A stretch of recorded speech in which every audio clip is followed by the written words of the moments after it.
Do you feel like you're doing everything right on your exercise journey, but you're still not making progress? Well, we have to talk about the elephant in the room, and that's your diet. If you've watched any of my cooking videos, you know I always say 20% fitness, 80% what you do in the kitchen. So in today's video, we're going to talk about the 5 myths and mistakes that people make on their diet and nutrition with my very good friend and registered dietitian, Carlie. And fair warning, some of this may surprise you.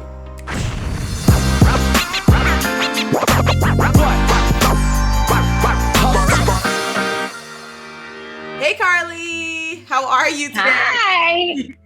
Good. How are you? I'm doing great. So glad to have you on today. I love what you're putting out, and I thought it was super important to bring you on because my YouTube is all about health and fitness and how we keep a healthy lifestyle, but we all know that diet and nutrition plays an extreme important part with that. So I just wanted to bring you on today to just give us 5 mistakes or 5 myths that you always have to kind of switch people's minds or switch people's thinkings when it comes to diet and nutrition. I'd love to hear anything that you have to give to our viewers, and go for it.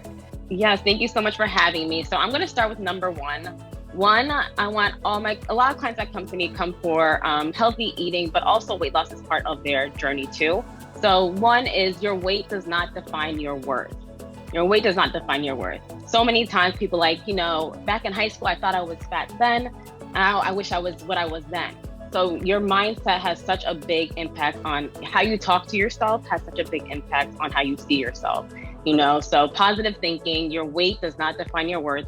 If you want to be happy, your weight's not going to make you happy. You could be happy right now if you want to. As a personal trainer, I get a lot of clients who come to me who say, oh, I used to be this way before, and now I'm this, and I don't feel good about myself, and stuff like that. And I think the one thing that I've learned so much about in my personal training is that we are trying to change the mindsets of people more so than giving them the information about like working out and stuff like that. So I love that you said that. Awesome. And so that kind of goes into my second, I guess, mistake or myth, but don't weigh yourself every day, especially if you're just starting off in your weight loss journey. There's so many fluctuations when you first start out.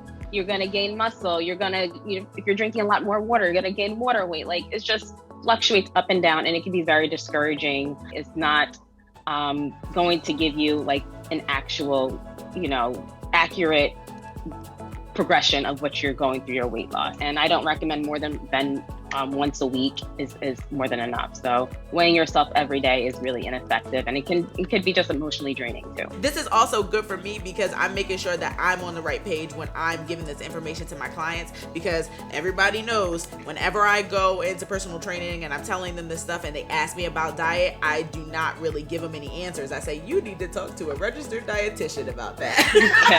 And that's why I say, oh my gosh, it's so important to bring on a registered dietitian. By the way, it was Registered Dietitian Day 2 days ago. Happy Registered Dietitian. Yes, it was. Thank you. You're welcome. I love that you said that because that makes me feel better when I'm telling my clients that. Okay, this is a big one. So carbs are not the enemy. Typically, when it comes to diet, people are like, I can't eat carbs. I got to cut out sugar.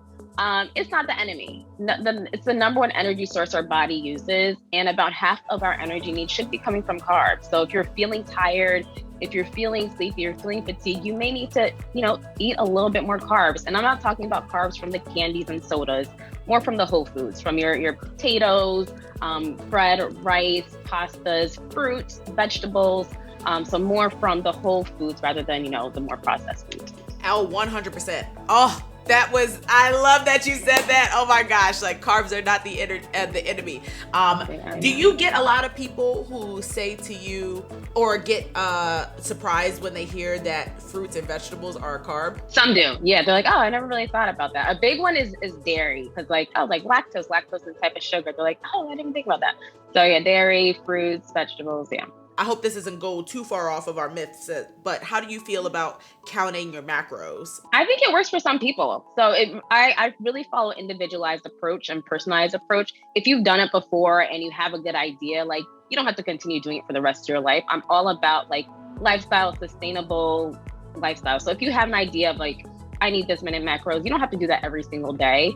Same with calories. Like, it's good to know, like, what does 2,000 calories look like? But if you're someone, you got to track every day, like, I have to meet my calorie goal. Your nutrition is so much more than calories and protein and carbs and fat. It's also vitamins, minerals, hydration. It can be helpful for some, but I don't think it's something that you should continue doing. Like, it's like taking over majority of your life. Okay.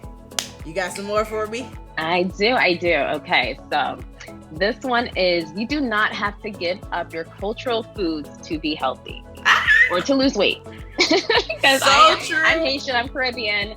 So my parents are Haitian. So like, if someone told me to give up Haitian food, like, I would just tell you now, that's not happening. So you do not have to give up your cultural foods to lose weight. It's all about a balance. It really is about, like, having the variety, looking at that bigger picture. That one meal, that one dessert isn't going to, ruin your entire weight loss journey. That's when also portion comes into play. Looking at nutrition labels, also like just being more aware of like what you're putting inside your body. Because I just think when we become more mindful about that helps you make better decisions. What is your like favorite type of Haitian food to eat? Ooh, oh my gosh, what do I love? So Easter's coming up. So there's like always a Good Friday meal that my mom made. It consists of beets, boiled beets with the white rice, with it's like white beans. It's called sauce. It's like a bean soup, and we put that over the white rice with boiled egg, cabbage. It just like all the mixtures together. It just makes it just so good. And the big part of it is we have like something called moru, which is like bacalao. It's salted codfish, and we mix that with diced tomatoes and onions, and just having all those flavors with the rice, with the beans, with the beets. It's just so good. I love that meal. That sounds so delicious. I think you have one more to tell us, one more fact. I do have one more. I do. So nutrition is not all or nothing. It is not all or nothing. I feel like when people are trying to switch to that lifestyle, it goes to juicing. Just all I have to eat is salads. All I have to have is my fish, broccoli and rice, or chicken, broccoli and rice, and like the portions. So it's not all or nothing. You can have a little bit of your fun foods that you love, and start introducing more of the foods that you were not having so much before. I just think it's just so important to have balance and have variety, but don't have to eat the foods that you don't enjoy, that don't excite you, because no one's gonna want to continue doing that for the rest of their life. So you're saying to me that I can continue to eat my pizza, because I love pizza. Yes. yes, definitely have your pizza. But that's what it's like, what could you add to that pizza? Can you have a side salad? Can you add vegetables to the toppings instead? How are you eating the pizza? Because pizza is something that if you're not paying attention, you could just eat and have 5 slices and like, am I even full?